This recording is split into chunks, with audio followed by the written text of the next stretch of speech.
The first item on our agenda is the Pledge of Allegiance. Please join me.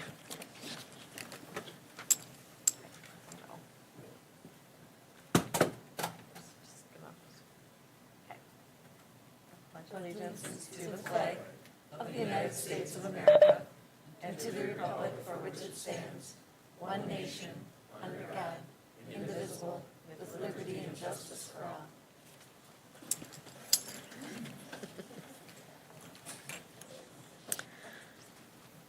All right, I think we're ready for roll call.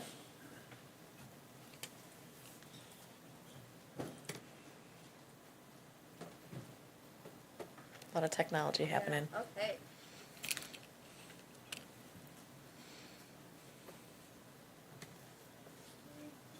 We have 8. Well, it looks like Lisa, are you present? We have a new process. We do. Stand by. All right. We have 9 members present. All right. Thank you, everyone. Oh. Oh, Nope. Oh, I think maybe I count yeah. sometimes. Since she can be a voting member. Only sometimes I count. Cool. All right, next up we have proclamations. If you checked out the packet, you will notice that today is Flag Day. Last week was D-Day. This weekend we'll be celebrating Juneteenth and World Refugee Day. This month is also Dairy Month, Pride Month, Men's Health Month, and Roller Derby Month. And this weekend we'll be celebrating a special popular for our area vegetable. We'll announce that one later this week. But for now, since we have some folks here to talk a little bit about this, we'll talk about Elder Abuse Awareness Day. So I'll read this one. Whereas Wausau's seniors are valued members of society, and it is our collective responsibility to ensure they live safely and with dignity. And whereas abuse of older people is a tragedy inflicted on vulnerable seniors and an ever-increasing problem in today's society that crosses all socioeconomic boundaries. And whereas combating abuse of older people will help improve the quality of life for all seniors across this country and will allow seniors to continue to live as independently as possible and contribute to the life and vibrancy of Wausau. And whereas Wausau's seniors are guaranteed that they will be treated with respect and dignity to enable them to continue to serve as leaders, mentors, volunteers, and important and active members of this community. And whereas we are all responsible for building safer communities for Wausau's seniors. And whereas the well-being of Wausau's seniors is in the interest of all and further adds to the well-being of Wausau's communities. Now therefore be it resolved that I, Katie Rosenberg, Mayor of the City of Wausau, do hereby proclaim June 15th, 2022 as Elder Abuse Awareness Day in the City of Wausau, State of Wisconsin, and I commend this observance to all citizens to celebrate the accomplishments of Wausau's seniors. And I know we have some folks. If you're interested in making a few comments, I'll come down and give this to you too.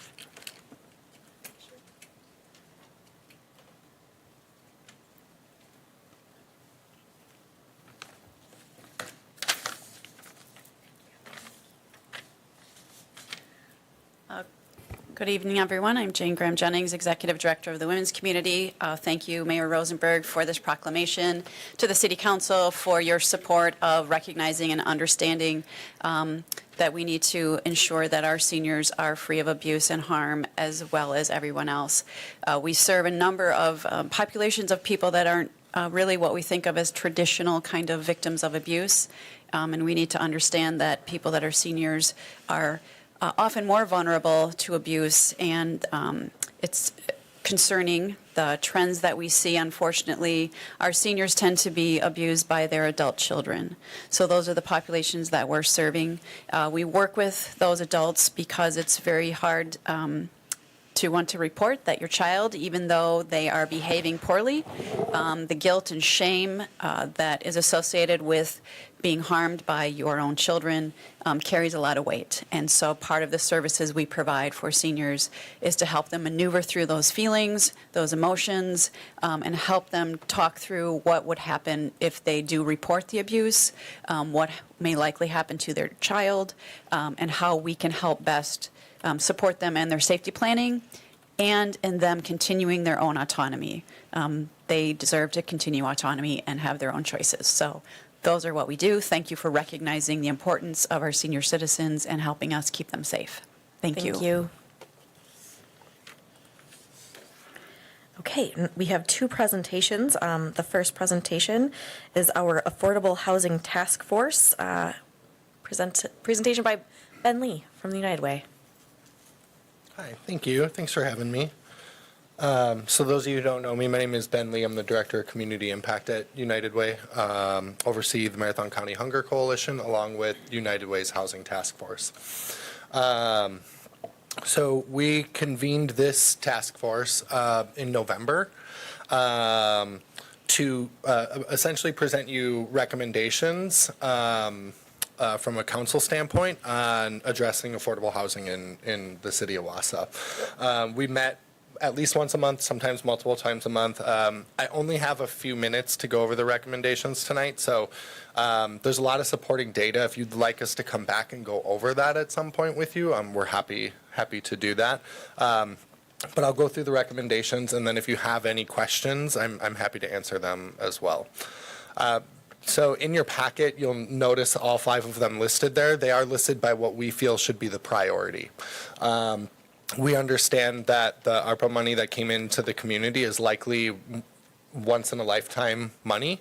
And so one of the things we wanted to make sure that we did was make lasting, sustainable impact with those dollars when it comes to addressing affordable housing instead of putting Band-Aids on something and then trying to deal with it later on down the road. So the first one, obviously, just more development of affordable housing rental units on available lots. And that comes with the recommendation of accessing ARPA funds to be able to develop more affordable housing, specifically in the 2 to 3 bedroom range. So when we were doing our research, one of the things we found was the greatest need here in the city of Wausau was rental units. And then 3 bedroom was one of the larger needs that continues to go unmet. The second one, utilizing city-owned lots for development of single-family homes, which would then be sold to income-qualifying households. So again, a recommendation to use ARPA dollars for those. The nice thing about ARPA dollars is that they can actually expand out to 300% of the poverty level, and so you're kind of catching a broader range of individuals that are struggling. Not necessarily people that are living below the poverty line, but people that are living in that gray area of struggling to get by paycheck to paycheck.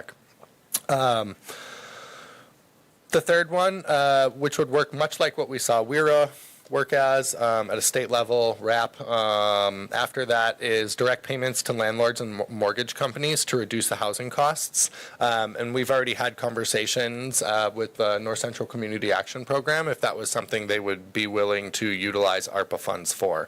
And they are in agreement to be able to access those dollars and then flow them through their process. If you're unfamiliar what that process looks like, there's an application process that goes along with that.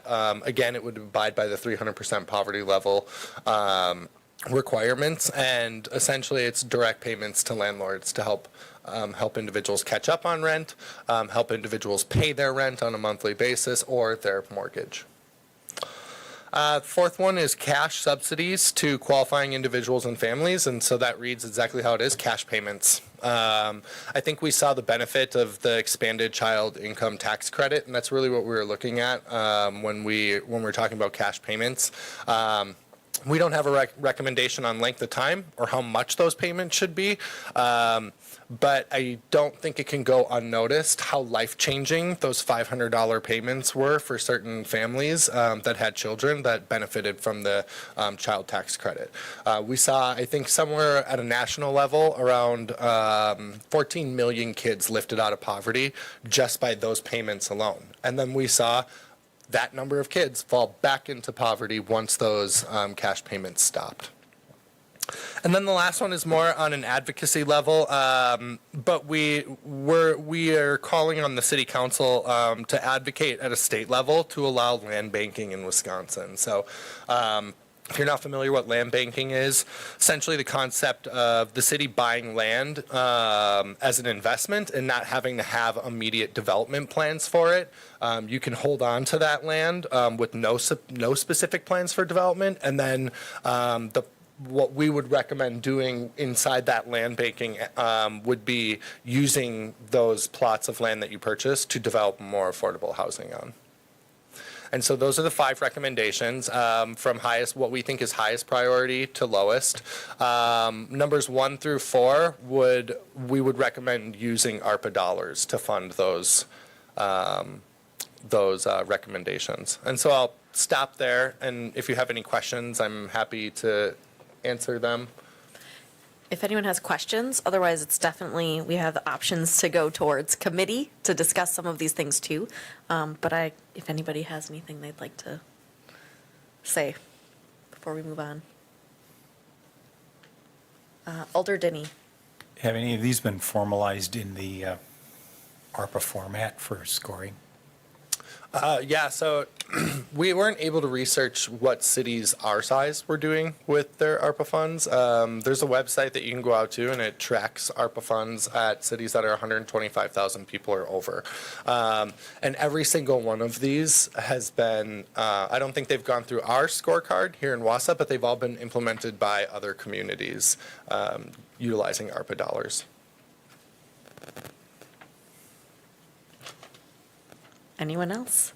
Otherwise, we'll probably be taking this up in committee. Thank you so much for the work you've done, Yeah. and to the other committee members. Excellent. Cool. Thanks. Thank you. All right, next up, we have a mall redevelopment update on Block 4. Welcome. Well, thank you, everybody. My name is Chuck Cadorzi. I am the Executive Director for the Wausau Opportunity Zone. I live at 1 Corporate Drive here in Wausau. I'm also here with Dave Ekman. Dave is the Executive Director for Wausau Opportunity Zone, the Greater Wausau Prosperity Partnership, and the Wausau Chamber. Last night we had the opportunity to give an update as well to GWPP in the Chamber, and we had about 80 people there. It's always been encouraging to see the support that we find out in the community as we kind of make these presentations, and I think you folks should be encouraged as well. I think we have a very positive story to tell, and certainly I want to hit on some of those this evening. What a great opportunity we indeed have in our community, in our region, to give, if you would, this revitalization to our downtown. This is certainly a collaborative effort between the city, you folks, our administration, WAS, GWPP, the Chamber, the public, and the private sector. We are all in the process, if you would, of executing on this mixed-use plan that will dramatically revitalize our downtown for perhaps the next 50 years. Tonight I passed out a sheet which is basically an informational sheet. It has some illustrations on the cover, and it has some information as well on the back. I'm not going to go through all of those things, but I do want to touch on a few of them. First of all, we have 5 phases, if you would, to the development. We've numbered them 1 through 5, basically because that's the way the blocks show up on the plot map. Each of those represent perhaps an investment in our community that would generate taxes on an assessed value of probably between 25 and 30 million. Also on that illustration shows some of the new streets that will be developed relative to the extension of 3rd Street, Washington Street, Jackson Street, 2nd Street. Those will all be two-way streets and will start to match some of the tool design that has been done previously. As we've been working through and creating this vision over the last 27 months, if you would, we certainly say, I think at this point again, that we are certainly right on target in what we are calling our quest to become an upper tier small city in America. And the reason for that is because these small cities are attracting people to live, to work, to play, to invest, to raise their family. I think I'd like to start a little bit on Block 4 and talk about Block 4, and then I'll go to some of the other construction projects that we're looking at. Block 4, we selected T-Wall Enterprises. The WAS board did through a period of several months after interviewing and researching several local and regional candidates. They were chosen for several reasons. their sincere interest, first of all, in the Wausau downtown, in the project, and their grasp, if you would, of mixed-use development. They are experienced in similar projects in other communities of Madison, Green Bay, Middleton, Neenah, Watertown, and Racine as well. They realize the level of quality and design and architecture that we were looking for in setting the tone, if you would, for our entire downtown project. We see this entire project as being, if you would, a first-in-class development. Also, they have experience in small locally owned retailing. They own and operate their own developments, and they are in, if you would, for the long term. They also upped the expectations, if you would, of Block 4, as we are now looking at a 5-story building, 154 units, 17,500 square feet of retail, secured parking, along with numerous other amenities, as well as looking forward to the continued construction on block number 5. Their general development plan is going through the approval process here at the city. Plans are being done. Construction is expected to begin in the first quarter of 2023. The second construction project will be the Children's Imaginarium. This will be 13,700 square feet that will essentially be cut out of the northwest corner of the home furniture building. This will face, if you would, the Green Forum area. And this is truly, I think, an ideal spot for this project. This has been several years, if you would, in the making. It will be an investment, if you would, of right at about $7 million in our children and our family in the community. Construction on this project will start in March of next year and look to be occupying and open in October. The third construction projects have to do with our new streets, some which will be temporary, some which will be permanent. SISM approved a street design with a width of 78 feet. Normally that could be 60 or 66. 40% of the mall property, as we were demolishing at 327,000 square feet, 130,000 square feet of that will be dedicated to the making of our streets, and I think they'll really be, if you would, something special.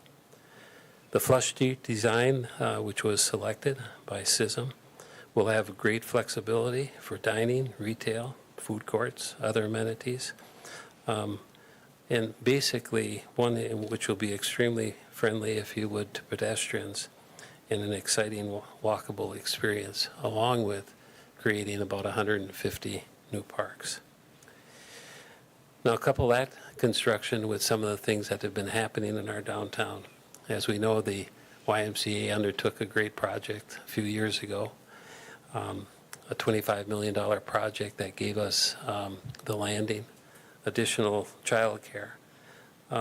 We have the new 36,000 square foot Aspires Clinic, which is about to open in a few months, 100 new remodeled units in the landmark building, which are under construction, 80 new apartments that went up on the River Life District, and another 30 condominiums that are being planned. We have 50 new apartment units that the Gorman Group is looking at the West Side Battery site, and WPS Powerhouse has been saved, if you would, from a few days of demolition for the purpose of the chamber, which will be leasing that for 40 years for the Center for Innovation, or Industry 4.0 as we call it. In the depot as well, which I think is finally probably going to realize its destiny, and that will be to become the new chamber offices and the offices for GWPP. Certainly, I would say that we are on the move, and in the bigger picture, our community obviously needs workers in which to grow. We need to compete, if you would, for other communities to attract them, and so that our youth will stay here and others will return.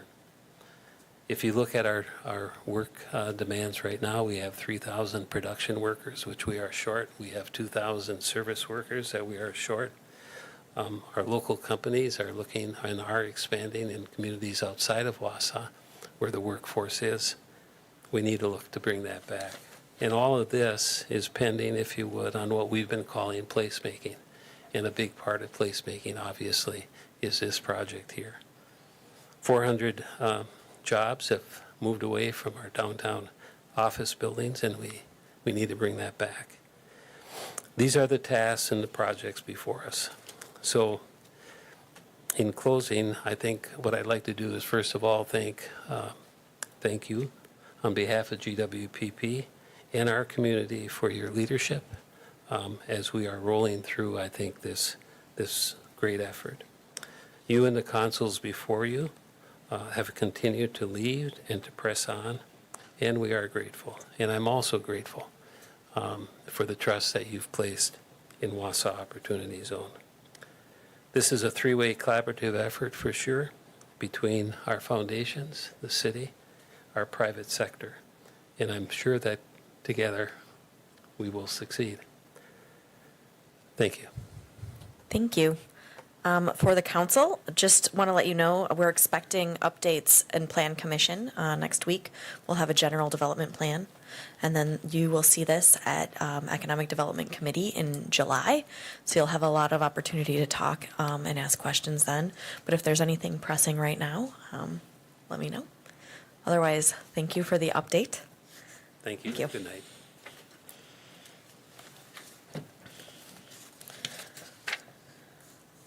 All right, we are now on to pre-registered citizens for matters appearing on the agenda and other public comment. I have a couple of folks who have signed up to speak. First up is Bruce Grau.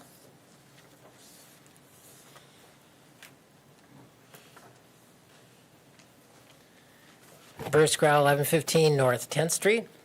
I am very appreciative and excited.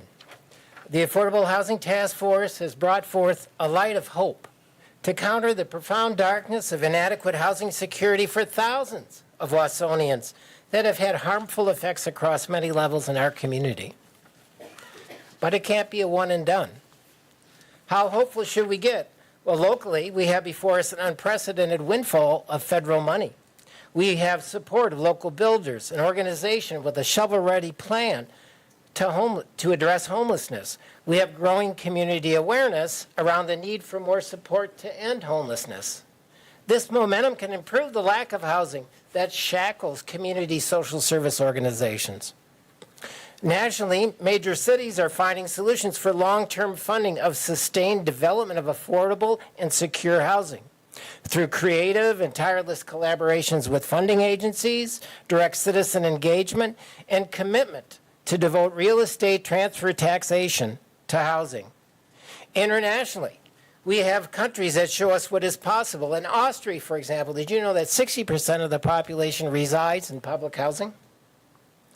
This hope should lead to immediate and sustained action, not deliberate delay and politicking, relegating the vision of true housing security to a far-off dream.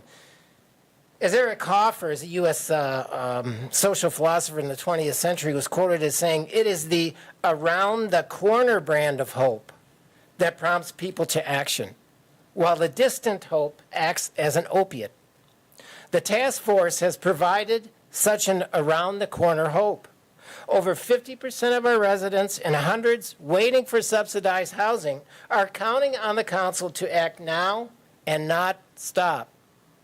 The Poor People's Campaign calls on the City Council to keep hope alive by formally committing in resolution to the basic statement that housing is a human right, to act immediately on the task force recommendations, to commit to developing mechanisms of long-term funding of perpetual shovel-ready plans, to assure all housing units are within environmentally safe and monitored areas, and to develop a standing housing committee, including the Housing Authority, impacted citizens, landlords, contractors, and tenant rights advocates.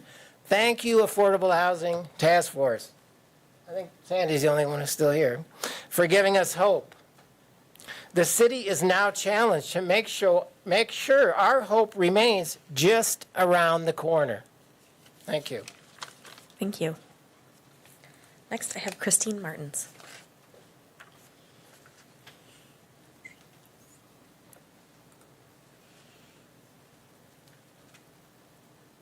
Just want to say I like the clock. Good evening. My name is Christine Martins. I live at 1228 Arthur Street. We are putting great effort into becoming a more environmentally conscientious city, but we are ignoring the destruction of one of our best and precious resources, trees. It is happening once again on 4th Avenue and other streets where construction is set to take place. You can see the results of clear cutting of boulevard trees in recent years along many other streets in Wausau. Good examples are McIntosh Street and Downline Road. Each time a street is redone, the trees are almost immediately destroyed. Is it always necessary to take out every tree along the construction route? Whereas many will say trees are replaceable, I argue that the beauty and resource of a mature tree cannot be replaced by a mere sapling. Who doesn't love a shady avenue with big old trees? Prospect Avenue is an example of construction that seems to have taken into consideration the mature trees. Many were saved, even though major reconstruction was done.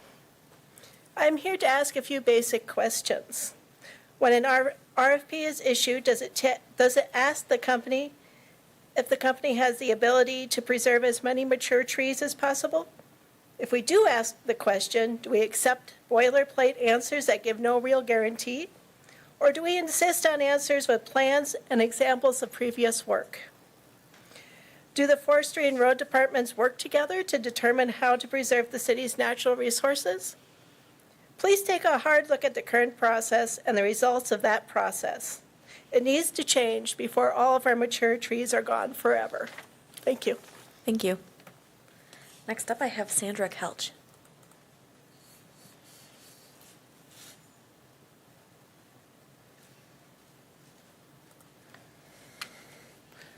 Sandra Couch, 802 Augusta Avenue. Over the past few months, I've spoken strongly about the approaches of the City Council and the Wausau PD on homelessness.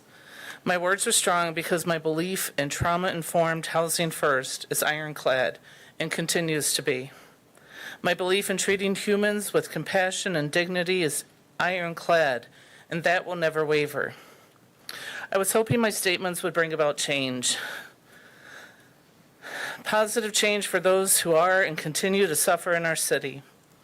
I have failed. A few weeks ago, a man stepped onto our Marty bus with a huge smile, greeting everyone like he had known them for years. He was full of stories and laughter. He stayed to the end and told us he had nowhere to go. He had tears in his eyes, so did we. We had no place for him to go. We had no place to refer him because there is no place. He returned to the bus multiple times, walking up with that smile, and we would all yell out, "Hey, Frankenstein is here." Every week, he came with no material possessions. He also came with new injuries and new trauma. Despite that, he came bearing the gift of laughter and stories. Last Wednesday, he came to our bus for the last time. Hours later, his life ended, and we are all to blame. I carry the guilt for not effectively communicating the need for a safe zone camping. We as a city are responsible for not sufficiently having shelters, housing, or safe zones, for waiting too long to address the lack of affordable housing. So I am here tonight asking you to join us in being part of the solution, the compassionate humanitarian solution. We need an immediate safe zone camping area, a mid-range solution for year-round shelters, and a long-term solution like trauma-informed tiny home villages with support services. We can work together so that none of us has to carry the burden of guilt when we fail to protect the most vulnerable. I also want to thank the Wausau PD and the fire department for the respectful handling of Frankie's accident and passing. We do truly appreciate your efforts and compassion. I'm also asking that you stop disregarding the voices of those who stand before you. Stop trying to diminish the words of those voices and the messages with C-capping people, Facebook postings, and inaccurate information. It takes a lot to stand before you, and our voices deserve to be heard and respected. Thank you. Thank you. The last person I have signed up is Amanda Ledecky.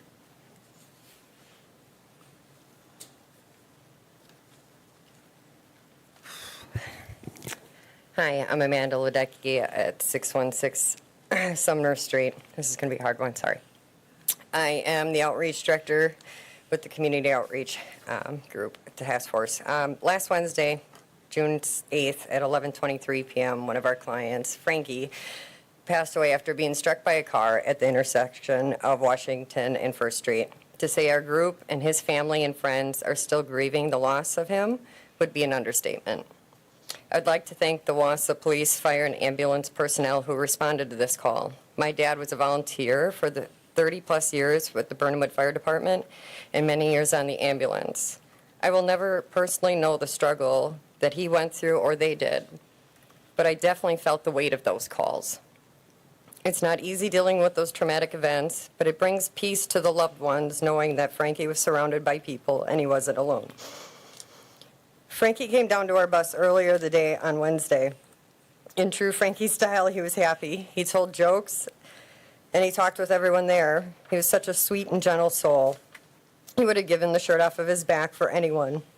We knew Frankie was special to us and our community, but after his passing, we found out how many people's lives he had touched. Many people referred to him as Frankie as a legend. He had so many friends and family who loved him and will miss him dearly. We are not sure how or why he came to Wausau, as he has been part of the Stevens Point community for decades. Regardless of the how and why, he came here and he was already part of our community. Our group is still haunted on whether or not there was more we could have done for Frankie with the resources available. Should we have tried harder? What if we had a safe tent zone or even a 24-hour shelter? If we did, would Frankie still be here? I am here asking, begging for the City Council to collaborate with local organizations and charities to find solutions for our unhoused citizens. We together can make a plan and make a difference. We may not have been able to save Frankie, but I know we can try to save the rest. The guilt I carry for Frankie is deep, and it is gut-wrenching, and I do not wish it on anyone. I know there are many others who are also carrying the weight of this guilt. But I'm taking these feelings and turning them into determination. I want to thank the City Council members who have reached out or who have visited our bus. They were able to see firsthand what we do and received a better understanding of what we are talking about when we're up here in front of you all at these meetings. They are people. They're not just numbers. Thank you. Thank you.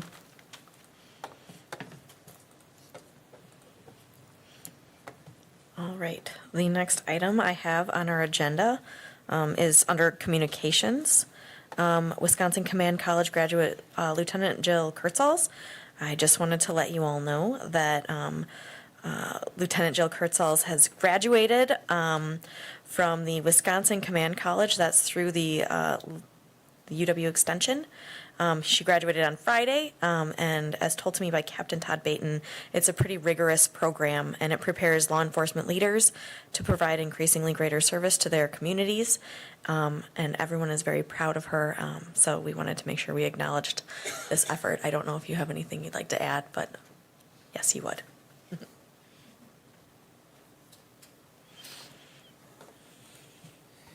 Yeah, thank you for the opportunity. I'll just add that the Wisconsin Law Enforcement Command College, it is, while not a new program, this is the 8th class that Lieutenant Kurtzels had participated in. It is a 9-month-long program requiring 6 weeks of in-residency at the State Patrol Academy, which really positions law enforcement supervisors, command staff members, executives to perform at an increasingly higher level to give a greater service to their communities. Upon completion of this program, all students, participants also receive their Wisconsin Certified Public Manager designation as well through the UW-Madison Extension. So we're very proud of Lieutenant Kurtzels. Those that participate in this program truly do represent the future of command leadership in our law enforcement community. So thank you. Thank you. Okay, we are now on to the part where we start voting on things. First up is our consent agenda. It's file number 220501 through file number 220108. I would entertain a motion. I have a motion by Larson and a second by Henke. Any discussion here? All right. You may begin voting.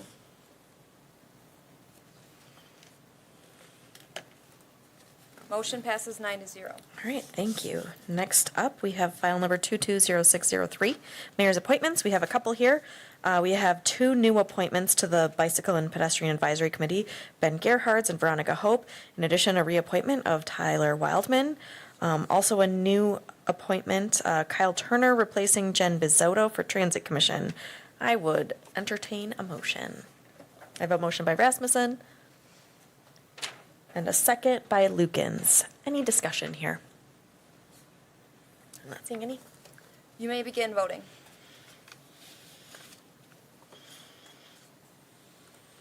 Motion passes 9-0.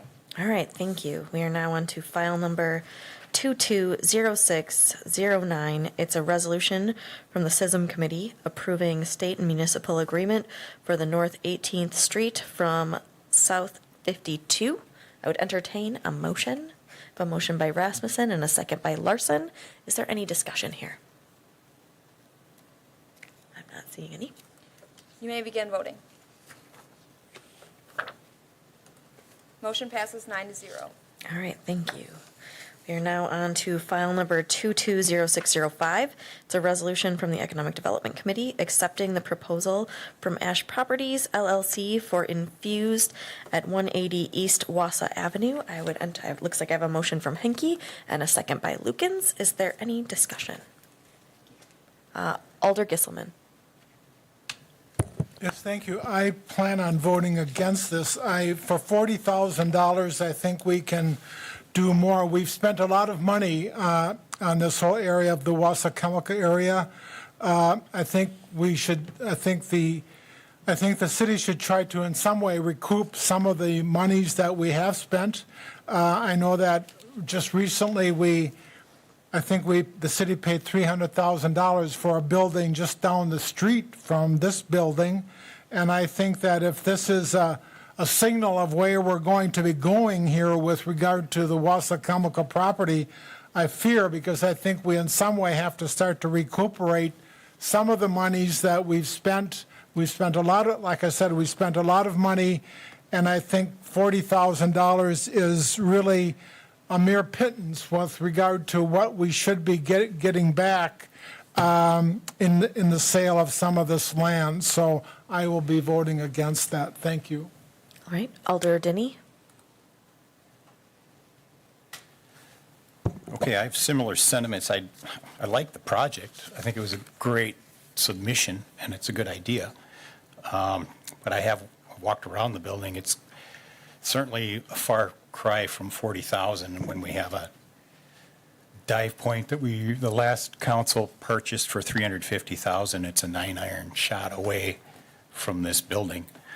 So I guess I'd look at it as a learning, maybe a chance to input into our 5-year strategic plan. What is our philosophy here on this buy low, sell high, buy high, sell low trend that we have? I know I think it's, Gary mentioned the whole property there at Wausau Chemical is somewhere between 7.4 and 9 million. So we're recouping 40. And I think it was said in the Economic Development Committee that there was no public ask for the project. And I think just for transparency for the public, I think there is an ask here because that building is worth a lot more than 40. So if we were, if I were negotiating it, I'd be looking at I'd be calling this a $200,000 forgivable loan and then 40,000. So you'd have, at least have some transparency to the public as to what this actually is costing the city. I don't know what we're going to assess this at, but it's, I would like to think we could come back and renegotiate this term so to at least get some transparency on what we're giving away here. Alder McElhaney.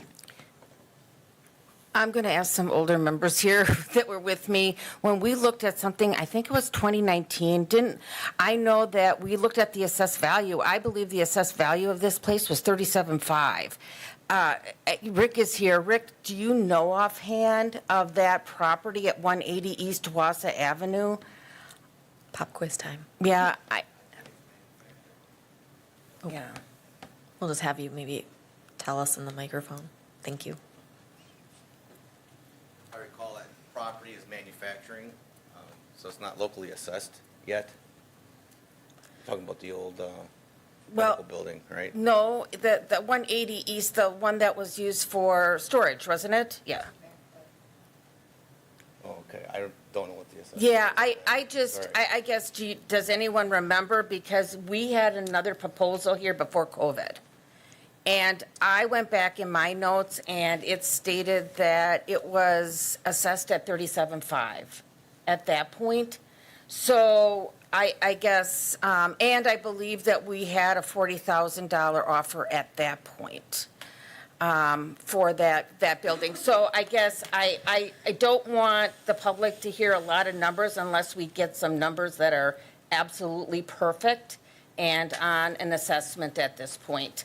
I don't think that we're here to guess what something should be assessed at. Was that looked at all? I mean, I don't know, in the development plan, is Rodick here, is ED here, that they knew? We have Randy here.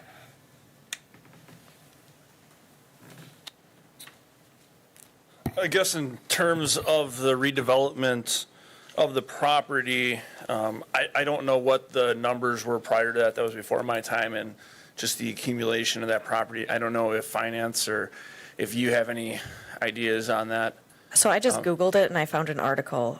So if we want to believe that, If it's on the it internet. was assessed for $37,500. You're exactly right on. Okay, yeah, I did look at that.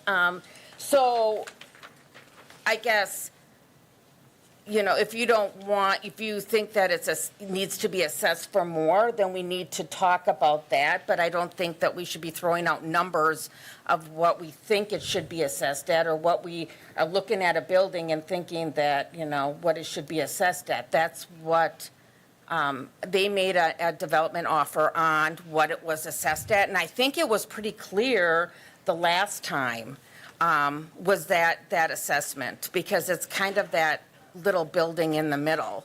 So I guess I would like some more clarification of where where we got $350,000 from on this property. I'm going to continue on letting these comments come through. If we have some, I have Alder Rasmussen first. Thank you. First, in the Economic Development Committee, one of the things that we liked about that property is that it really takes a property that was, essentially a manufacturing use, and the building, condition-wise, there's areas of it that really could use some work. And, it was not a highly assessed building, but it does change it to a unique and different use that really dovetails with the vision that we had for that area. It's something unique, but it does also create an environmentally sustainable public indoor green space, which is unique. It's something we don't have here today. And I think with a lot of the other projects under development down there, it really will be a nice fit.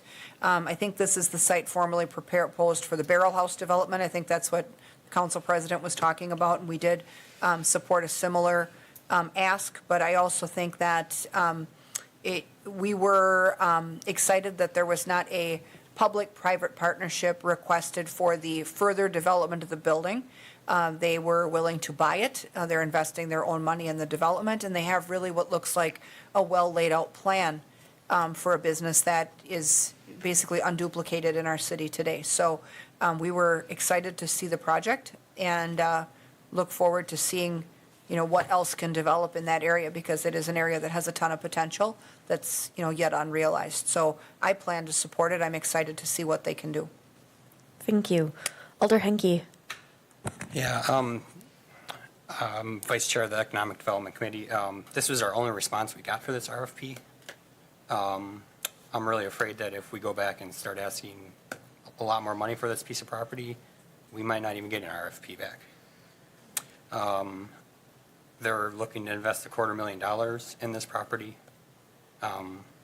of their own money, and I'm going to fully support this. I really want to start collecting tax revenue on this. Thanks. Thank you. Alder Denny. Thank you. I'd just like to clarify, there's a difference between assessed value and appraised value, and sometimes it can be very significant. So I'm not an expert in real estate, but I did walk around the building. I've been in the building. I've been on the property.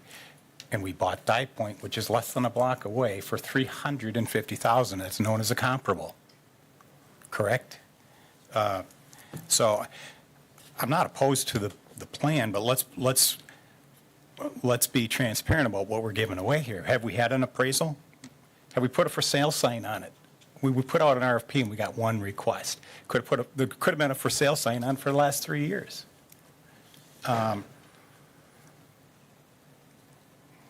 Or did we get a bad deal on the 350? I don't know. One of those has to be true, because they're similar in location, similar in potential use. One could argue the Dye Point's even in worse shape.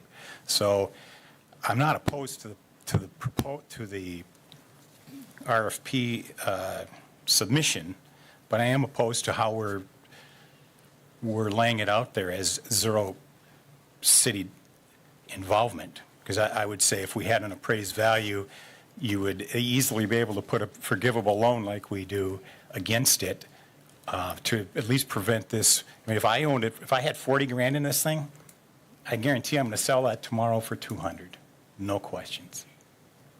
So what's to prevent this from being flipped? I believe the gentleman who presented on it, and I like the idea. I don't foresee that, but we still have to protect the city.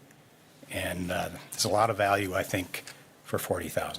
I know that Randy has some comments, and I also want to share that this is a policy decision that the Economic Development Committee put forth to do an RFP instead of a for sale sign. That is totally an option that the committee, that this council can consider. You just have to tell us what you want. We do it.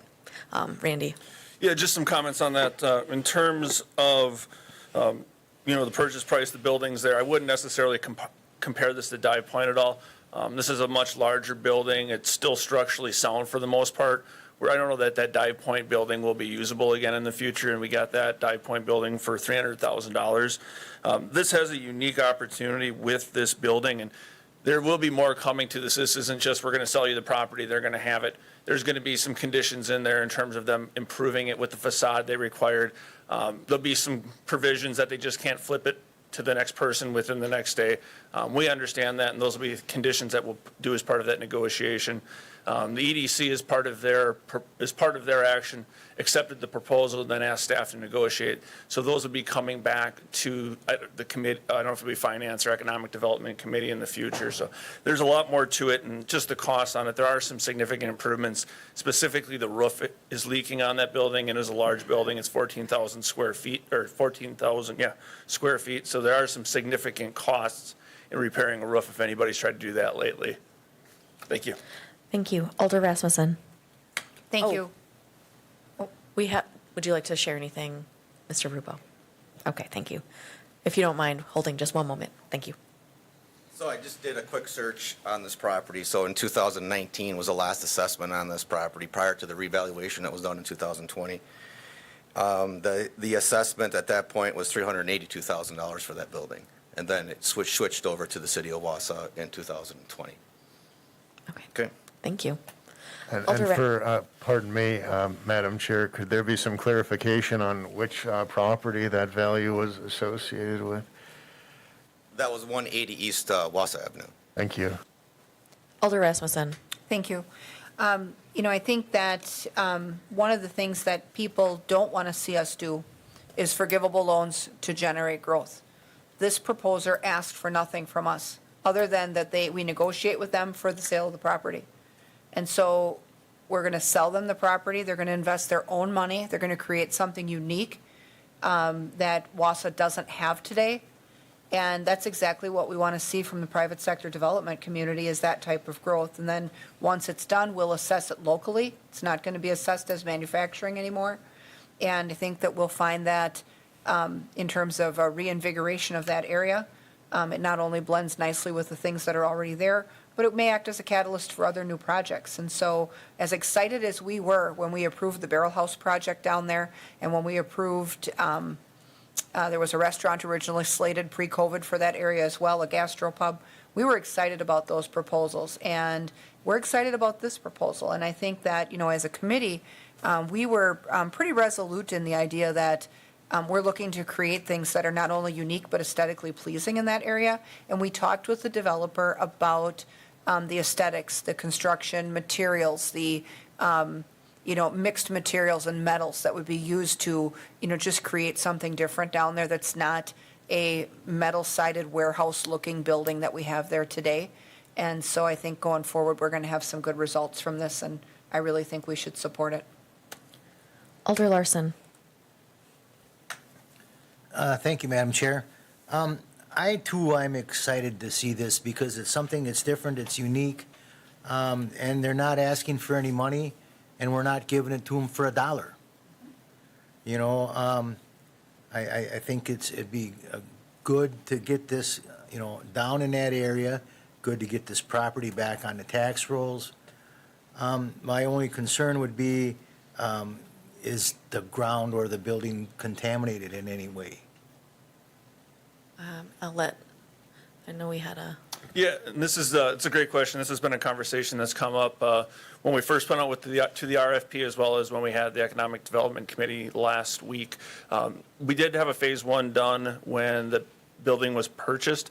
Nothing came back on that phase one. I do understand there is some issues with groundwater underneath, but in our research and talking with Kevin, our environmental engineer, that isn't a concern for this project, specifically because of what they're doing with this reuse. They're not looking to excavate or anything like that, so blacktop will stay there, and it won't be an issue for what they're looking to do as part of the redevelopment. Okay, thank you. Yep. Thank you. Alder Killian. Thank you, Madam Chair, and to Alder Larson's question about the environmental history, this had come up when we talked about this in ED, and I believe what had been seen in recent weeks was on a GHD map, the consultant that works on the sites for the Superfund, which includes Wausau Chemical, Marathon Electric property, and the former landfill there. It did show a plume extending from Wausau Chemical to below this property. And I know when Alder Watson and Ms. Brodick and I had spoken after the meeting, we did discuss how difficult it was to pinpoint that, because it wouldn't necessarily show up when you search that address. You'd have to be kind of looking at the right map, so to speak.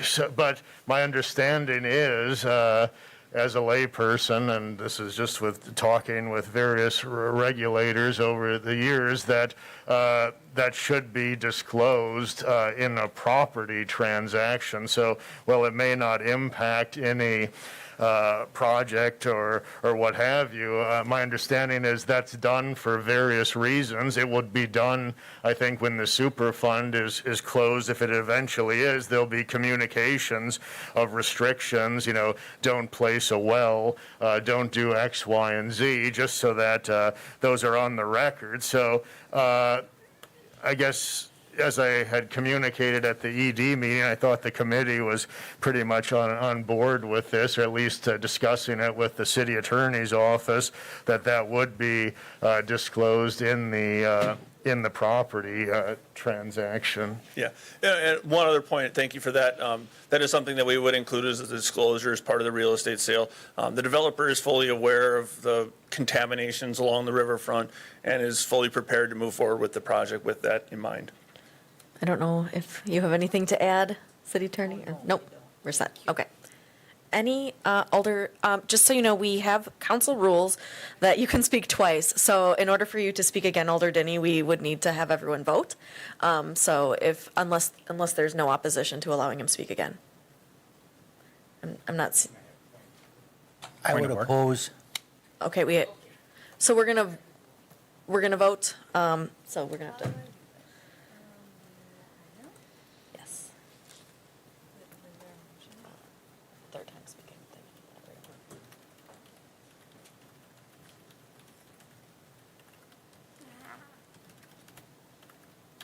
It's fun to type in public. Okay. All right. Okay, so discuss. You may begin voting.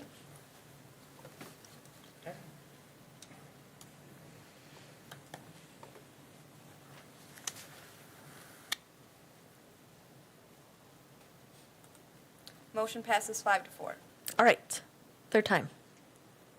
Alder Denny. Oh, my question was, it was stated that we still have negotiations left to do here, so where, are we going to revisit that development or agreement, or is this the last kick on this? My understanding is that it's not a true development agreement, it's a land sale. So the normal kinds of things that go with land transactions would happen, but not the development negotiations. I don't know if someone wants to add anything. Mayor, if I might, Yes, and after talking with Randy this morning, and he may want to add to this, but that is true. It's not a development agreement in the sense that it's going to include any financial provisions because of there's no financial ask in the sense of asking for money. Your point was well made. But we may or may not want to put some restrictions on them selling it to a tax-exempt entity, for instance, or Randy mentioned something about requiring some facade improvements. So with the passing of this resolution, the way it's drafted, it would send staff out to begin negotiations for the sale of that property at the price they proposed, unless somebody adds something to the motion that they want some other restriction placed on that. We would bring it back, and you could include in your motion which committee you want it brought back to, but it was my understanding that the final terms of the sale would be brought back in this instance to either economic development or finance, or both. Am I correct, Randy? Yeah, that's my understanding as well, and I would look at this as, we've gone out to RFP. Say we had multiple RFPs in front of us, you'd be selecting the RFP, then we begin the negotiating process. In this case, we have one proposal kind of thing. Some of the finer points are laid out, so we'll start with that part of the negotiation. But this will come back to you. One thing when we're doing something like this, we just don't want to do the sale. They may have submitted a really nice proposal, but we want to make sure that they comply with what they said they're going to do. So just having some of those provisions in there where they're going to make the facade improvements they said, they're going to establish the use they said, make the improvements, just those things so that we're protecting ourselves as a city. So it isn't something that then all of a sudden next week gets flipped for something else. Thank you. Alder Gisselman. Yes, thank you. I stand opposed basically because I feel that this land is worth more than $40,000. If the city paid $300,000 for the Dive Point building, evidently some people in City Hall or City Council felt that that is pretty valuable territory, pretty valuable building, and it's worth that much. Well, a building up the street, pretty much the same, maybe a roof issues, should be, I'm not saying that it's worth that much, but I feel it's still worth more than $40,000 to the city of Wausau. And if we expect to sell, and if we expect to gain something more than $300,000 for the dive point, or are we going to also put a price on that of $40,000? I think that I think the citizens deserve a little bit more honesty with regard to how the city's going to be moving in development of that area. If we can spend $300,000 for the dive point, that must be pretty rich territory. That we have faith in other developers to come in and deal with it. And I just feel that $40,000 at this point in time is not enough. Thank you. All right, thank you. It looks like we are ready to vote. Oh, Alder Killian. Thank you, Madam Chair. I was just wondering, given the concerns stated about the purchase price, and I had supported this in committee, and I do think it would be a very positive project. I had been kind of mistakenly under the impression that this had been assessed at a much lower value. Would there be an opportunity to revisit that element of the RFP discussions? You said that ED staff had stated that there'd be no negotiations because there weren't multiple submissions, but does that necessarily exclude discussion on a point that's raised concerns from multiple members on this body? I was just quite surprised to hear that assessed value we were given tonight. I think depending on how many proposals you got, if you get 1 or 12, you still have the ability to negotiate the sale of property. That's still, the price is, whatever they put in there, you have the opportunity to accept the proposal or not, or negotiate the elements of it. So, I mean, there's by no means by one proposal being set that we're set with, a take it or leave it type proposal. Thank you. All right. It looks like we're ready to vote now. You may begin voting. Motion passes 6-3. All right, thank you very much. We are now moving on to file number 190514. It's a resolution from the Economic Development Committee waiving noncompliance of a condition precedent to the city's obligation to provide installments of tax increment grants as set forth in the development agreement between the city and 1401 Elm Street LLC and Roland Lockery for property located at 1401 Elm Street. I would entertain a motion. It looks like I have one by Alder Rasmussen. And I have a second by Alder Henke. Is there any discussion? Alder Rasmussen. Thank you. One of the discussions we had in committee about this was really whether or not the recording of the deed, the mortgage versus the loan, and the city's development agreement in the proper order would have affected the outcome. And our discussion yielded the answer that it really does not. The taxpayer risk is minimal at best, which is what we heard from outside counsel. The building is actually up, and the project is proceeding as it was proposed. So one of the comments that I had made is if the building wasn't started yet or it was halfway up, we might have a totally different attitude about this. But since the developer has largely held up their part of the bargain, it made sense to basically declare the agreement substantially complete and waive this off. And we had done that with some other projects historically, one at 3rd and Bridge and one with the renovation of Wausau Mines. So we do have some precedent for when the results bear out the way we planned, that we have been willing to be flexible. Thank you. Thank you. It looks like we're ready to vote. Oh, Alder Killian. Thank you, Madam Chair. And I had addressed this in ED, and I just thought over time it would be positive if we did start to consistently enforce our agreements. I think I'm hearing from one of my colleagues tonight that this is kind of after the fact or ex post facto, so it may not have any real difference. I did hear that if something's all just halfway up, that would make a difference in enforcing our agreement. So I think we should also remember that commentary as we move forward. Thank you. Thank you. It looks like we're ready to vote. You may begin voting.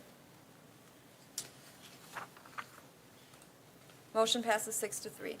Thank you. We are now on to file number 211109A. It's a resolution from the Finance Committee approving and adopting the budget for American Rescue Plan Coronavirus State and Local Fiscal Recovery Fund funded projects. This is for firefighter positions. I would entertain a motion. I have a motion by Martins and a second by Larson. Alder McElhaney. I guess I would like to hear from the Finance Committee regarding what do we do next. I think that as a council last term, we talked about not using ARPA as for ongoing expenses, especially with staffing, because that's an ongoing thing, and I just want to know, are you feeling comfortable that we are able to pick this up after that first ARPA is done? Alder Rasmussen. Thank you. And perhaps I'll call on Mary Ann to talk about what she had talked about when the proposal came forward. We also, in general terms, were not excited about using ARPA funding to create lasting budget burdens.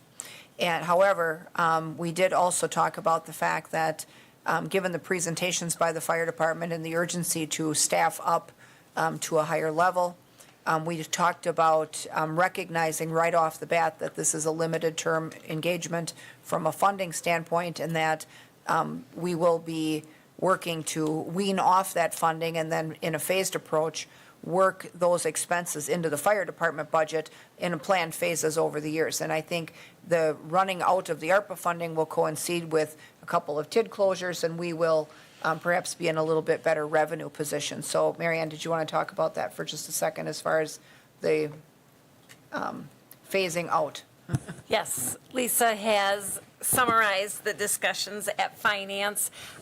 You did authorize a position in the police department, which would be an ongoing expense too for the homeless specialists or whatever, community service specialists. So we would adopt a similar strategy where we slowly transfer the funding of these positions onto the levy over that period of time.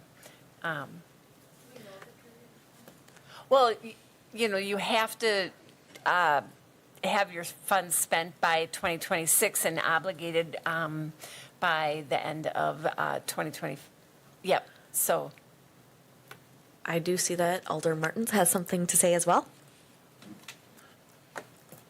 Yes, excuse me, yes, thank you. Alder Rasmussen substantially said that much of it is what I was going to say, but we had Finance Committee did have a robust discussion on this, and we came to the point that if we didn't get the fire department the funding it needed now, the concern that the department had is that they would not be able to recruit new candidates to fill these roles, because you can't. This is the time of year in which the department needs to recruit, because graduates are coming off of the technical colleges, et cetera. And if the money is not there, the positions are not available. Even though we're at right now, I think they're sitting at a deficit of 1 or 2 openings.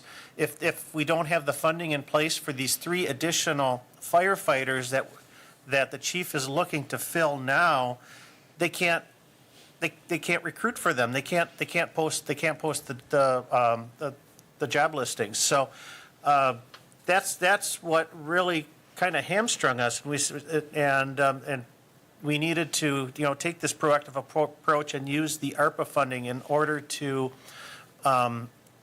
grease those wheels so that we could get the bodies into the fire department, get the staffing levels up to where they need to be. And then with the full anticipation that we will then smooth that out over the next 3 years, so that the payroll can be taken over by the levy. I thank you very much. I would invite the fire chief up if he has anything to add. I do know that we applied for a federal grant, and we're still crossing our fingers and checking our mail every day. I just searched the Safer Grant announcements as I was sitting back there. Not yet. Yeah, I've been checking that daily. We anticipate that to be an announcement sometime in July or August. Yes, this is, thank you for the discussion. I agree with all the sentiments that were said tonight. This is a part of the staffing initiative that we asked the council to take on last fall. The other 9 positions, we're looking for a total of 12. The 9 would be hopefully funded through a federal grant. We're waiting on news on that. We don't get that federal grant, we're going to have to come back and make some type of a contingency plan to phase in over the next few years these additional firefighters. But yeah, I agree with this. You know, the funding, where the council chooses, the committee chooses to allocate the funding for it, does not make a difference to me as long as I get the bodies into the trucks and onto the streets. Right now is prime time for our recruitment. We have recruitment ending this Sunday, so we're going to remain optimistic in a very difficult job market that we can successfully recruit some high character candidates, at least to get us part of the way. Maybe we can't recruit all of them. Today we do, as if we stand today, right now we have one job open, one current opening. We do anticipate another departure in the near future, which would create 2. So total we'd be looking at 5. Are we going to get to 5? Probably not. Can we get part of the way there? Absolutely. Mary and I have had discussions after the finance meeting. How do we define it for this, the policy body, to how that smoothing is going to go?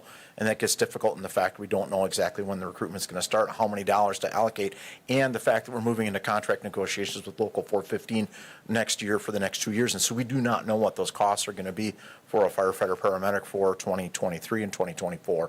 So it's really difficult to wrangle on that. And so using Mary Ann's expertise on smoothing that onto the levy as quickly as possible, and then hopefully maybe the release of some of that ARPA funding back to other things that are waiting to be funded, it would be the entire goal. So obviously I ask that this get passed tonight and we can move forward.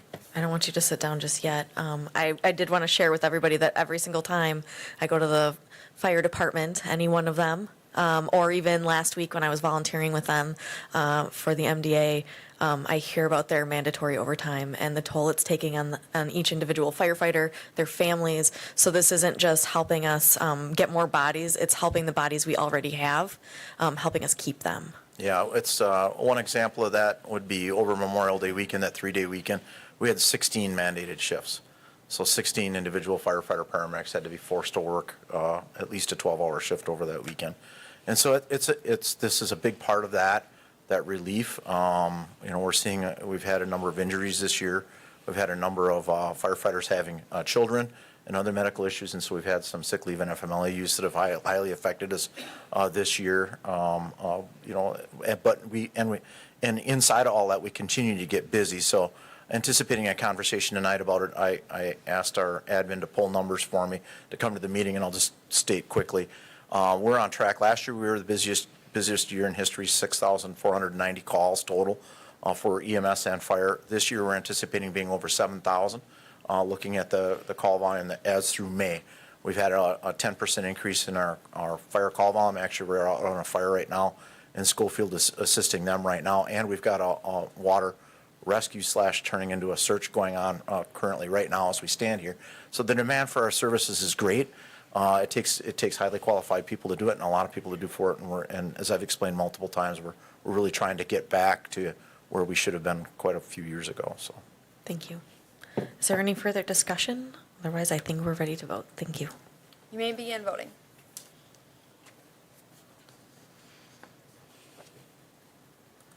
Motion passes unanimously. Thank you.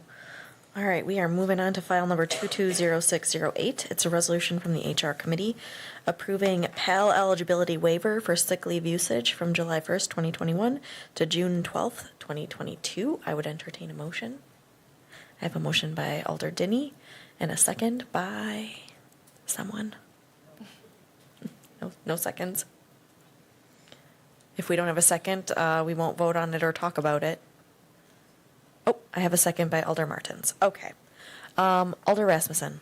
I have a question on this one. Now, having read the minutes of the HR meeting, I was interested in the discussion that took place about when one of the assistant city attorneys indicated that PAL leave actually presents an incentive for people to come to work sick. And, it's been our motivation over the last few years to have people stay home when they're sick and, not incentivize them to bring things to work and pass it on to other employees. So my understanding is that if we vote no on this item, PAL leave does not come back, right? I mean, we've gotten rid of PAL leave and. Not quite, but. Okay, because I was reading the Okay. chart and it sounds like right now nobody's getting PAL leave. Is Yeah. that? Okay. Do you want? If you vote no on this, PAL would remain unchanged. Okay. Which would mean it would be, continue to be administered the way that it has been throughout its involvement, and the changes that we made to PAL during COVID would not come back into effect. So essentially what this does is it says from July 1st through today, if you use sick leave, we don't care, you will still get PAL. But if you used sick leave for a non-COVID related reason before that, or use sick leave for any reason after today, you don't get PAL. Yeah. So we're really not getting rid of PAL? No, No not matter yet. what we do? Not yet. And so I guess I have a concern about people coming to work sick or running themselves out of sick leave and then, and I think that our dialogue with other HR advisors have indicated that PAL leave is a problem.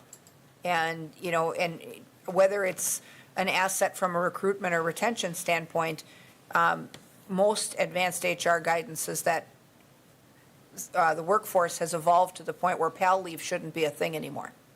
And so, if we pass this, we make changes to PAL that reduce the frequency of which people are being awarded PAL. Is that correct? No, the opposite. So because I see there was some debate Yeah, between okay. Alder Wadinsky and the rest of the committee, Yeah, and I see it's sure. coming on a mixed vote. Yeah. So I want us to be clear what we're voting for or against. Do you want me to speak to it? Okay. Natalie? Yeah. We just need, because we need to know what because yes and no I means have here. this settled, so I know exactly. Okay.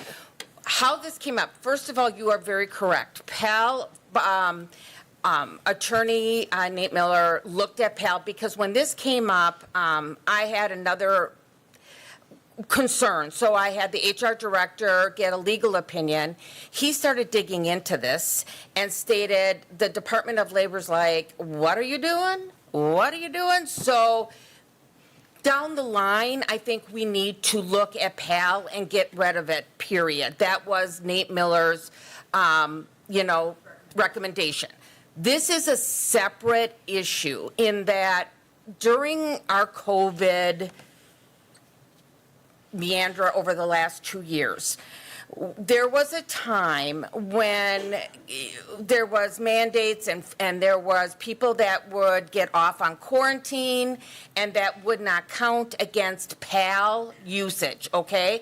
Well, that changed, I believe, a year ago, July of 2021, correct? Yes. July of 2021, the HR committee and thus the council after that decided that all the previous PAL and all the other sick leave policy reverted back to normal. There was no more really COVID policy other than the CDC policy about quarantining and that kind of thing. So what that meant was that anybody who was off from July of 2021, one department had said they did, but no other department had tracked any type of, why were you sick? Were you sick for COVID, or were you sick for, did you have a cold, or did you sprain your ankle, or whatever? Nobody tracked that. And so PAL was gone. If you got sick for any reason, as always, it reverted back to normal policy. PAL was not there. Now, at the end of last term, Alder Wadinsky came and he wanted us to discuss reverting back to allowing PAL, even if they took off, just giving that PAL those 2 days back, no matter what they took off, because it's in the minutes, I don't want to speak for him, but he said he didn't feel it fair. So like I said, it went 3-2 through here. But what that would do is nobody's going to get their sick leave back. They were paid out for sick leave if they took sick leave. What this would do, if we vote that we are going to return PAL, we are going to return anybody who had taken sick leave, and if they did not take sick leave, you know, in a thing, they would get the PAL, they would still get that PAL back. So I don't know. Tony, do you have how many days this would be? I don't have how many days it would be because it has to be manually calculated per person. So if this resolution passes, HR staff and payroll will have to individually evaluate 232 employees to figure out what the impact would be on their PAL schedules. Because everybody runs on a different calendar, the non-represented employees are January to December, their calendar year. So they're a little bit more straightforward, but the union employees get a rolling year. So their 6-month eligibility period resets every time they use a day of sick leave. So we would have to go back and evaluate every single usage of sick leave to figure out whether it changed anything and whether we had to recalculate.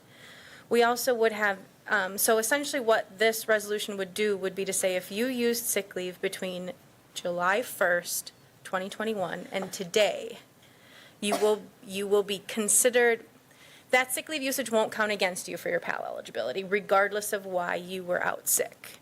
If you were out sick before July 1st, if it was COVID related, it's forgiven, but if it was for any other reason, it's not forgiven. So we could have someone who was out sick for a cold June 30th who will not get PAL, and someone else who is out sick for a cold July 1st who would now potentially be eligible for PAL.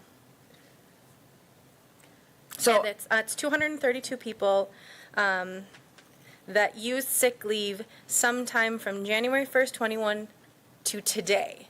So we'd have to re-look at all of those people to figure out how this changed their PAL. At most, it would be, if it's union people, it's somewhere between it's about 2 days per person.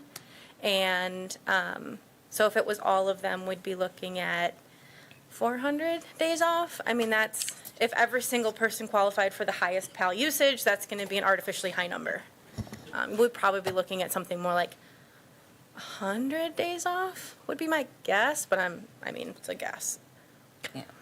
So I voted against this. I'm not, and I will just say, this is my last, I am against this. We make policy as we're going, and we made policy a year ago. To come back now, a year later, and try to reverse something like this is, I don't like hindsight like this. It just doesn't, it's not good policy. Somebody's going to get the short end of the stick, no matter what we do. I think that I really would like to look forward, looking about doing something other than PAL. There has to be another type of incentive program instead of incentivizing people to come to work sick. But that is why I have voted against it in committee. I think it came through twice, so thanks. Alder Rasmussen. Thank you. I guess just as a follow-up then, just, I guess hearing the rationale of that, I think to walk this back really is a bad practice, and it's really not good because imagine the loss of productivity that 100 days off adds to a workforce of 400 people. And then what happens to those who are not off during those days? Obviously, they're taking up that slack. And then does that create overtime with the absences of those who've been given leave time back? And, since Wisconsin Act 10, which was very, very unpopular, all municipalities and school districts have tried to mimic their benefit plans more toward the look of what private sector businesses offer to their workforce. And perfect attendance leave in the private sector workforce either has to be a thing of the past or never existed in the first place. And so that said, I think more and more workplaces are going to a bank of PTO where it doesn't matter if you're sick, on vacation, sick child, whatever, off is off. And a day off is a day off, and it gets counted against a uniform bank of time. And so the idea that we would allow people to either take off or be off and then be like, oh, wait, we're going to make that a non-event and just give you more time and then hope that we capture all of the people that are affected, that is a huge effort to be undertaken by our HR staff as well, not only to make sure that they get it right, but, you know, they're not overstaffed to start with, and then to give them a task like this, I think is just really not fair. I just don't see how I can support it. So thank you for that clarification, because it was little circular logic going on, so it was an interesting read, so thank you. Alder Denny. Okay, so for further clarification, the reason this came up, the meeting I attended anyway, was the police chief had a concern that several of his officers were forced to lose their PAL because they had an exposure to a COVID incident or a person. So that there was an exception for that. They weren't aware of it, and thereby they lost. You know, and I think maybe a way to simplify this, we're talking a maximum of 100 days. Sick leave in a lot of cases, I mean, it's basically an honor system. You know, the PAL thing, certainly we should review, but that's not part of this discussion. It's irrelevant. The sick leave is essentially an honor system. I think any employee, we should give them the benefit of the doubt. Let's simplify this. If an employee feels that they lost their PAL unjustly, they should be able to ask to have it back. And anyone who asks, it should be granted, unless there's a supervisor who strenuously objects, and then we could look at that on a case-by-case basis. Let's give the benefit of the doubt to the employees, and it's really quite that simple. Alder Gisselman. Tony, so is the city council reversing a prior, with this action, is the city council reversing a prior action that was taken by this city council? Yes. Yeah, in our April 12th revision of the COVID policy, we opted to expire certain COVID provisions. April 12th, I'm sorry, of this year. April 12th of 2021. So it was first, I'm sorry, I apologize. It was first voted on May 18th of 2021, and then it was voted on again June 3rd, August 25th, and October 11th of last year. So we have about 4 versions of a policy that repeatedly reiterated that we were expiring this benefit. We're reversing that decision by bringing that benefit back and instead expiring it today. So we expired it in 2021, Yes. and with this action today, Unexpires we're it. bringing it back. And then We're expires it again. We're retro. Were employees led to believe that after that date in 2021, this policy would continue? The city council then said at that time, this is over. Yes. Yeah, we actually, And- in May, we warned them, in July, it's ending. And then in June, August, and October, we reminded them again, don't forget, that's over. And now we're changing. We So would then be can I changing. ask, and I'm sure, again, why are the HR committee requested that this issue come back just for the sake of it coming back? I think it was brought back over concerns of people who, because of exposure and CDC guidelines, were forced to stay home. So by expiring it in 2021, that wasn't necessarily the end of COVID. So we still had that issue of COVID lingering into 2022, perhaps even until today. Yes, I believe a driving force in the decision to expire the benefits in July was the availability of the vaccine. Okay. So even though COVID was still around and quarantines were still around, the committee was aware of that and council was aware of it.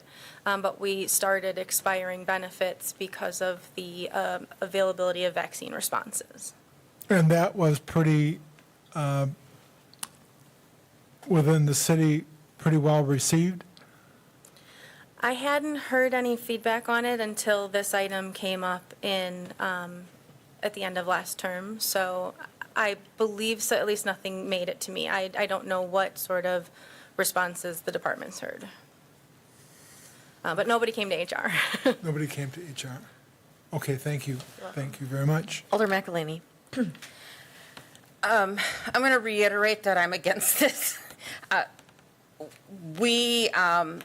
HR policy, I talked about this last night. HR policy is built on equity and parity and good sound judgment.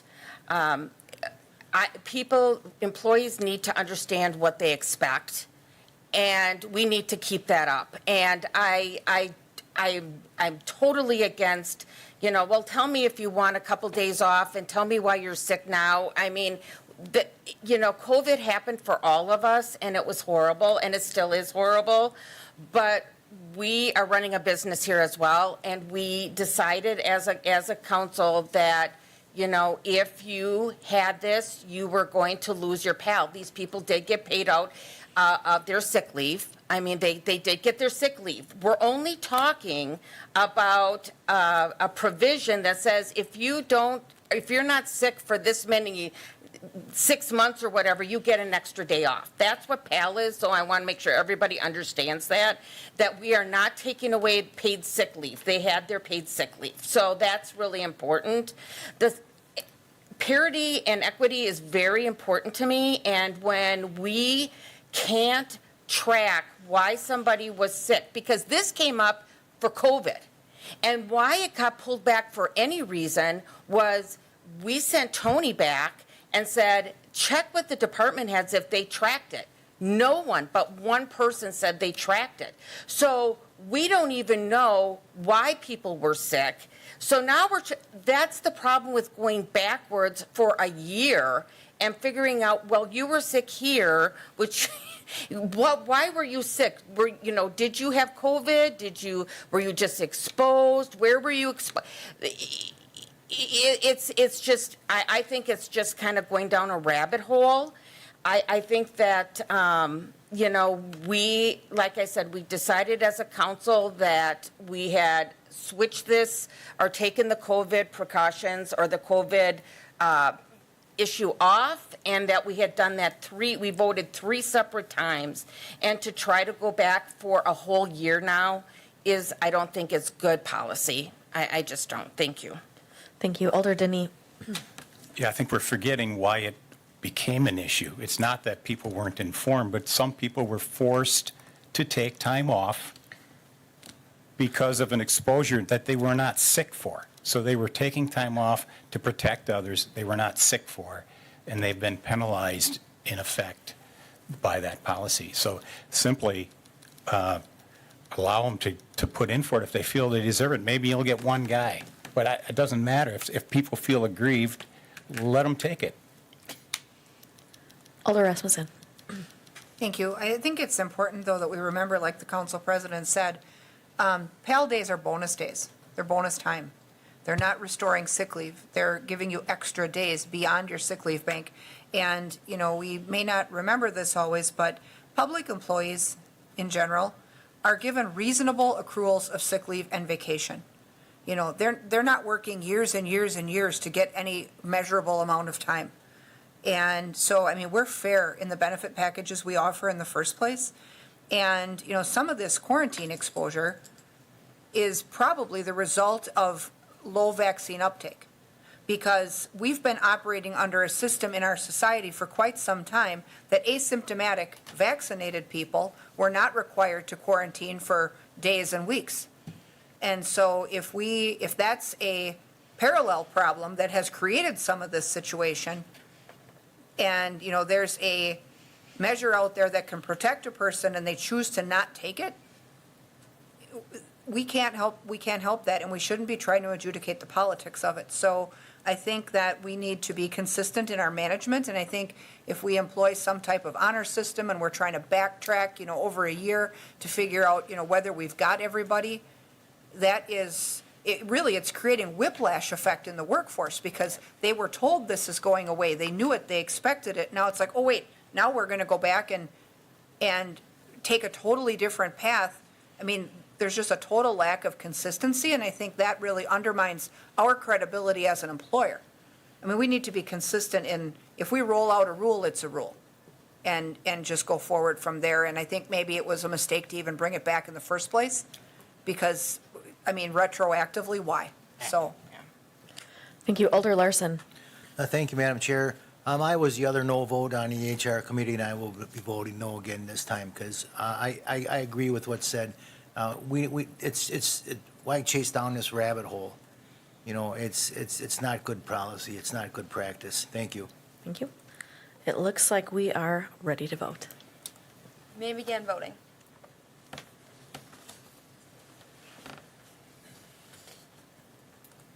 Motion fails 2-7. All right. Thank you, everyone. We are now on to the part where I'm asking you to suspend the rules, 6B filing and 12A referral of resolutions.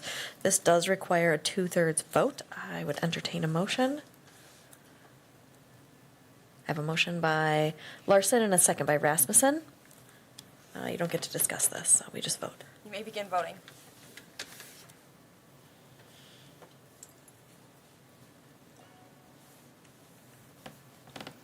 Motion passes 9-0. All right, thank you.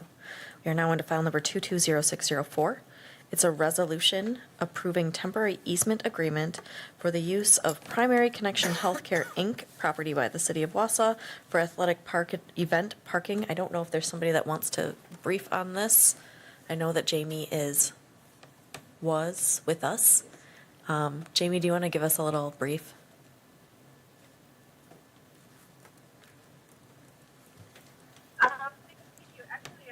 The city attorney has been working on this with Liz, our community development director, so I can speak a little bit to it and just that it's a parking agreement like we've had in the past for event parking at athletic park, but I can't speak to the agreement too much. Okay. Thank you. Do you? It is pretty straightforward. According to the terms of our development agreement with Athletic Park, we are obligated to provide so many parking spaces for not just ball games, but events that occur at Athletic Park. And so we discussed a range of options between Primary Health Connection is actually Bridge Community Clinic. That's their legal name. Them just asking us to accept liability and provide them, a waiver or release from any claims, all the way up to, a contract or something in between, like a license or an easement. And we felt we wanted something a little more formal, mostly to protect the city. And so I don't know if Randy knows, but before I left on vacation, I believe this was sent to Bridge Community Clinic. I don't know how they responded to it, but I'm assuming that they agreed to allow us to use their property for parking for athletic park events when the season kicked off on May 29th. But the term would be for all events at the park for 2022 and 2023. We will have to ensure our use of their property during the time that it's used for events. I don't think we are paying anything for it, so we're just sharing the use of the property owned by them for events at the park. And we did properly sign it, and we are releasing Bridge Community Health Clinic from any liability for anything that happens to any person or property during the time that events are occurring at Athletic Park. Okay. Thank you. It looks like we have a motion by Rasmussen and a second by Henke. Are there any questions or needs of clarification? I'm seeing no's, so I think we're ready to vote on this one. You may begin voting. Thank you.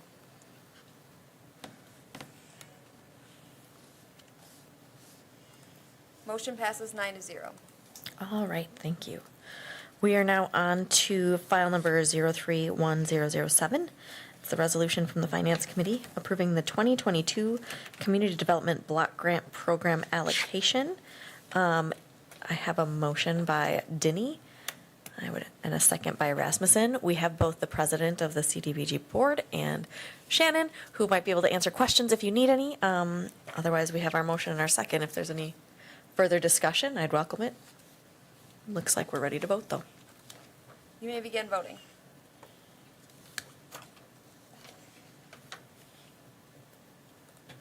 Motion passes unanimously. Thank you. All right, the next one I am pulling, based on Finance Committee also, pulling it, so we'll discuss it later. Next up, we have file number 211109C. It's a resolution from the Finance Committee approving a modification of the 2022 budget, the general fund carryover. I would entertain a motion. I have a motion by Lukens. And a second by Denny. Any discussion? I know that this passed at Finance, I just don't remember what the vote was.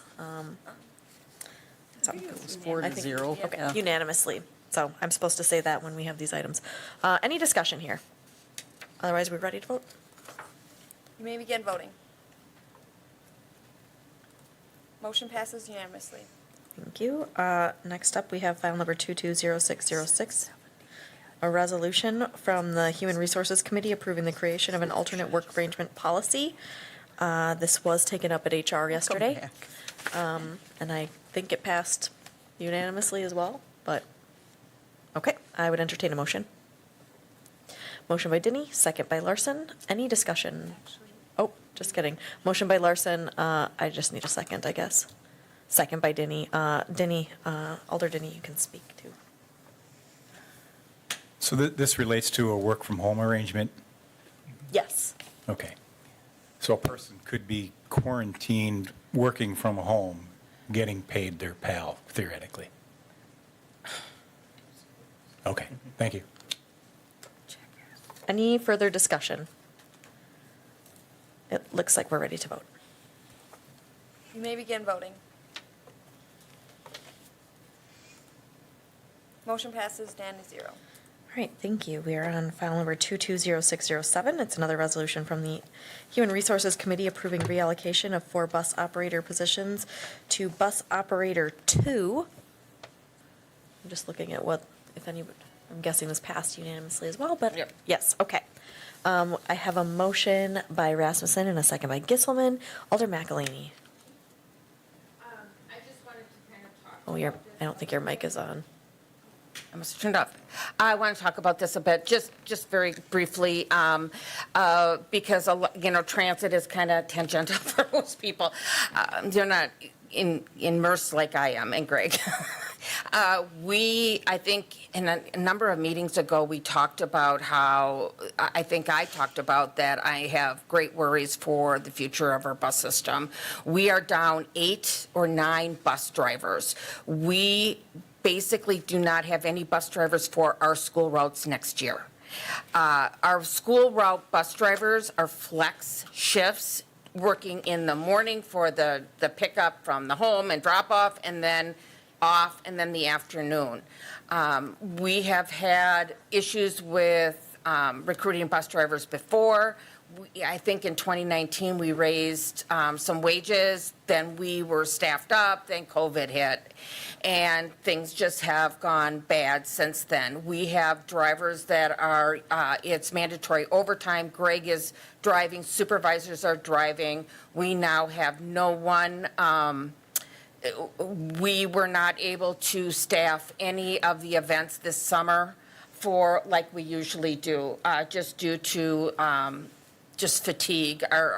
We have mandatory overtime going in this department as well. So, we have worked with HR and Greg and his people, and so we are just throwing stuff against the wall. So what we are looking at here is changing these part-time positions into full-time positions to see if we can get some more interest. Greg and his team will have the ability, if somebody comes in and says, no, I want part-time, it just will give him the flexibility to hire people full-time to see if we can staff up, because we are against the clock. It will take, if we staff up now, it will take till school to get everybody trained. So fingers crossed, and I hope you support this. Thank you. Thank you. I just want to reiterate some of the points you've made, that this is another one of those investments in future workers, but also our current workers. The mandatory overtime is really hard on everyone, and I think we've even lost a couple of people because of some of it. So, Alder Rasmussen. Thank you. We have a population segment that depends on this service. And if we ever want to get to a point where we not only deliver service to those people who have to have it, but then also create a community of riders by choice, we have to have the vehicles and we have to have people to run the vehicles. So this is not only our situation. First Student is desperate for drivers as well. We, through my affiliation with sports in the school system, Lamers coaches, exact same problem. You'll have a bus that gets a group of kids somewhere and you maybe can't get them back. And so, I mean, they are anywhere they can possibly think of to recruit, they are too. And so, of course, your talent pool is only so large. And so if any of this will help us fill those vacancies and aid in recruitment, I'm all for it. So thank you. Thank you. Alder Lukens. I can also speak firsthand to this from the school situation, and it's really critical. Even this summer, there were some changes for summer school, and they had to create some extra routes, but it messes a lot with everything. And then we have parents who are panicking, so I'm also very much in support of it. Thank you. Alder Denny. So we're hiring hiring full-time to do a part-time job, to run school routes? What will we do with them when they're not? I'll invite our directors up. The transit department has identified some additional tasks for those folks to do, so we would be working them full-time hours. They just wouldn't necessarily be driving full-time. Historically, our part-time bus drivers during the summer, to maintain their hours, take on some cleaning obligations and some tasks of that nature. So we are looking at a similar approach for these full-time positions.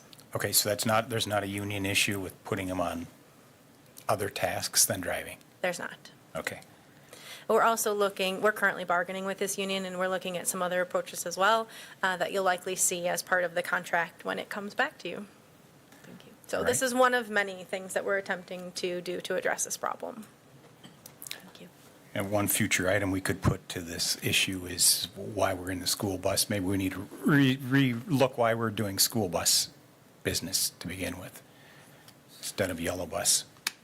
Thank you. I guess I would invite our transit director, Mr. Swaybert, if you have anything you'd like to add to this discussion. I know we've talked about this the entire time I've been here.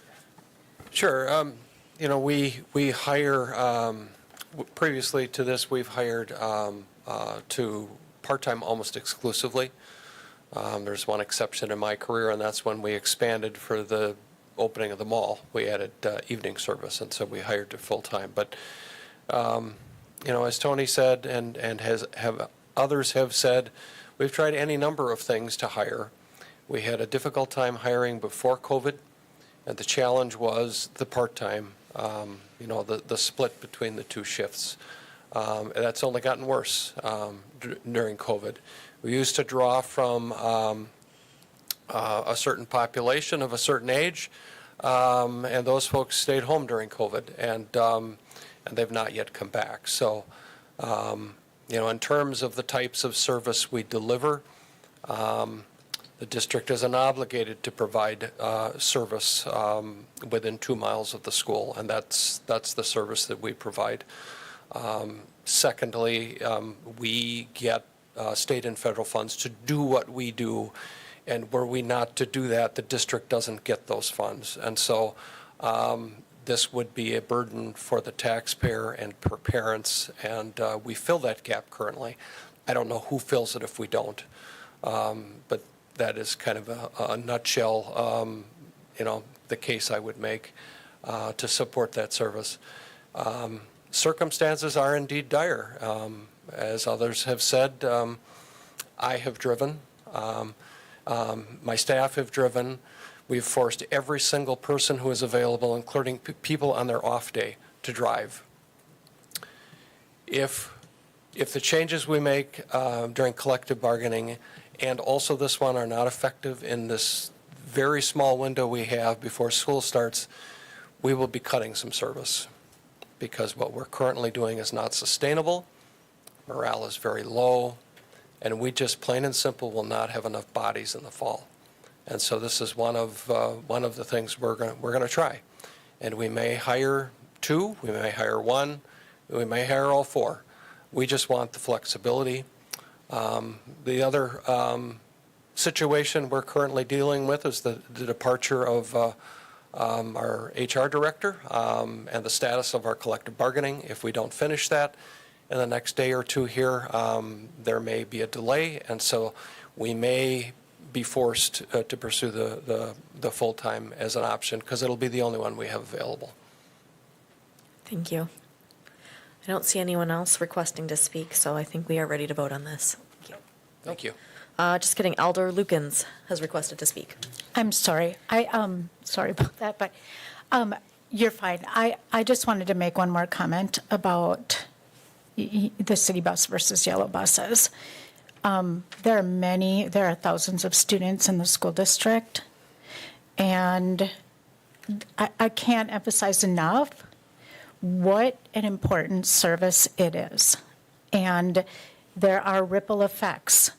So, us just saying, well, let's leave that up to the yellow bus. You would have many people who rely on these services that are in many different places in their lives that would be at crisis. And it already is tough. So, unless you're seeing that happen, you see the effects of it day in and day out, I would really caution on, making light of some of these services or downplaying, I guess, the need for them. Thank you. Thank you. It looks like we are ready to vote. You may begin voting.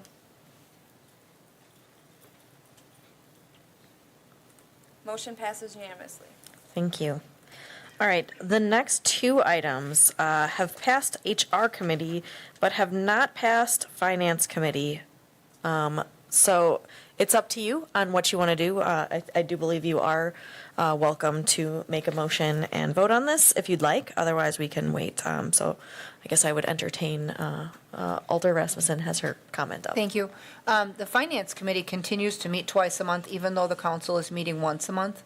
So we ran out of time in our meeting today because we had a very long agenda, but our goal was to act on those items in 2 weeks at our next meeting and make sure that we have them to you for the July meeting, if that's acceptable. Actually, may I add? Oh, yes, you may. Go The ahead. second one, the 21-1109D, we were in a time crunch getting agendas out, and the HR meeting was last night, finance was tonight. There is no budget modification needed for the external HR director recruitment. So really, that budget mod isn't required. So that's why finance authorized a sole source so that we could hire HR Gov, who has done our other department head level recruiting for us. But we determined that there was no budget modification needed upon further analysis of the budget. That item did pass finance tonight. The sole source recruitment for the HR director did pass tonight. Yes. We did not act on the incentive for early retirement notice. That's the one that we asked to hold because we needed to know a little more about it.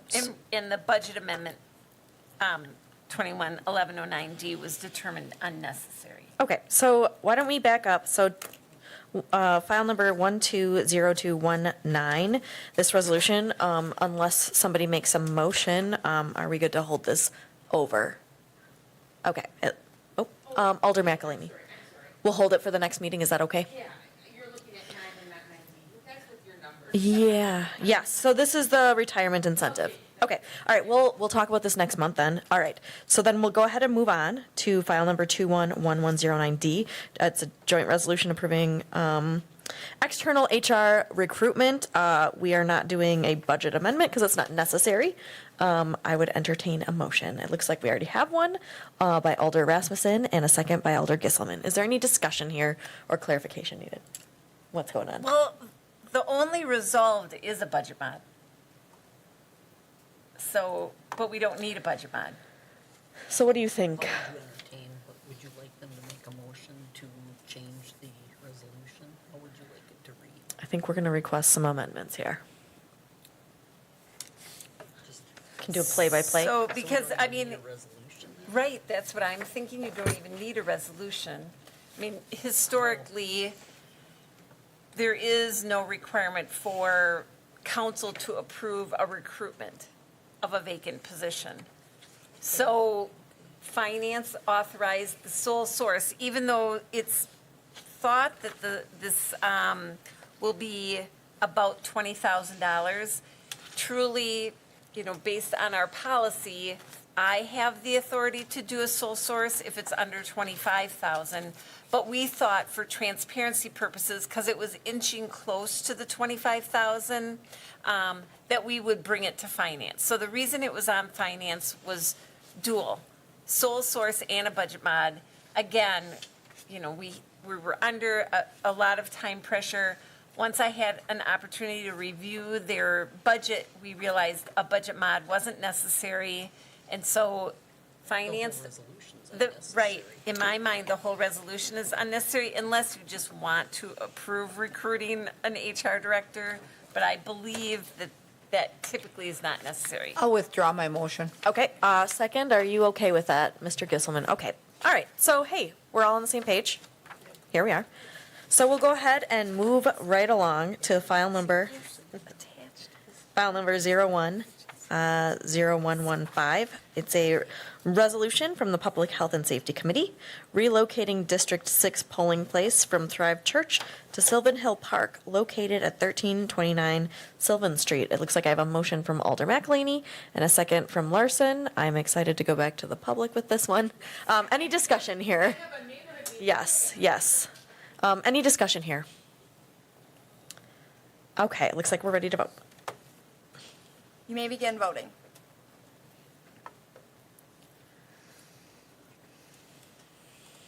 Motion passes unanimously. Thank you very much. I'm guessing that the voters of District 6 also, thank you very much. All right, the last item here is public comment and suggestions. It looks like no members of the public remain. So thanks to those watching us on TV. I would entertain a motion to adjourn. I have a motion by Henke and a second by Lukens. All in favor can signify by saying aye. Aye. Any opposed? Nope. Thank you very much, everyone.